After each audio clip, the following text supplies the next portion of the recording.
জুয়েল এখন আসতেছে না কেন? ওনাকে তো অনেকক্ষণ আগে বলছি, এখন আসতেছে না কেন?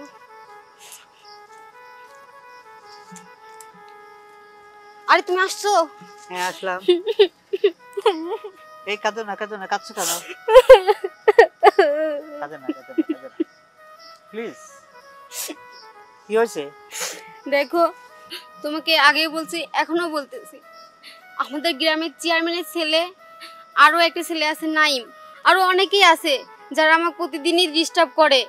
আর রীতিমতো সবচেয়ে বেশি হচ্ছে কি চেয়ারম্যানের ছেলে, উনি আমাকে কুপ্রস্তাবও দিয়েছে। আর উনি আমাকে অনেক বাজে বাজে কথা বলছে। আমার ওই কথাগুলো মনে হচ্ছে যে আমি আত্মহত্যা করি। কিন্তু কি করবো বলো, আমি তোমাকে ভালোবাসি, তোমাকে ছাড়া আমি বাঁচবো না।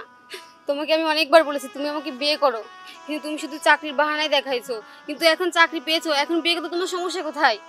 আমি তো নতুন চাকরি পেয়েছি, আমি আর কিছুদিন একটু গুছিয়ে নিতে চাচ্ছি রিয়া।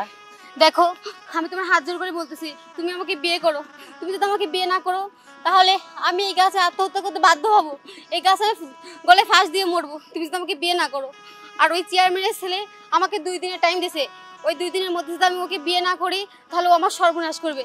আমি ওদের হাতে নির্যাতন হতে চাই না, তুমি আমাকে বিয়ে করো। আর নাই তোমার এই দুটো হাত দিয়ে আমাকে গলা টিপে মেরে ফেলে দাও। কি করছো?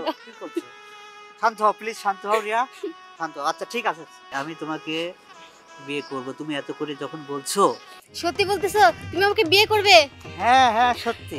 তাহলে চলো এক্ষুনি আমরা বিয়ে করব। ঠিক আছে আসো।